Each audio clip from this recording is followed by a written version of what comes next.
درنو لیدونکو السلام علیکم. دا هم تازه او مهم خبر. طالبان وايي د شیعاګانو د جوماتونو امنیتي تدابیر قوي کوي.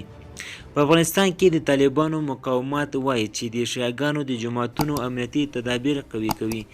د کندهار لپاره د طالبانو امنیه قومندان مولوي عبدالغفار محمدي وویل چې د شیعاګانو د جوماتونو د ساتلو لپاره به امنیتي قطعې ګمارل کیږي. هغه دا خبره هم کړې چې په کندهار کې د اهل تشیع په جوماتونو کې د برید د عاملینو د موندلو لپاره یې هلې ځلې هم پیل کړي دي. تر دې مخکې وسلوالو رضاکارانو د شیعاګانو د جوماتونو او تکیهخانو امنیت ساته. ښاغلي محمدي داسې مهال دا څرګندونې وکړې چې نن اکتوبر 14 یعنې اتلې 24 په کندهار کې د تېرې ورځې په برید کې وژل شوي کسان خاورو ته وسپارل شول. د داعش ډلې دغه برید مسؤلیت منلی دی. د طالبانو د رسمي شمېر له مخې په دغه برید کې 40 کسان وژل شوي او څه باندې 80 نور ژوبل دي. د اګست په 15 کال ته د طالبانو له نوتلو وروسته د اهل تشیع په جومات باندې دویم برید و چې د داعش ډلې یې مسؤلیت مني.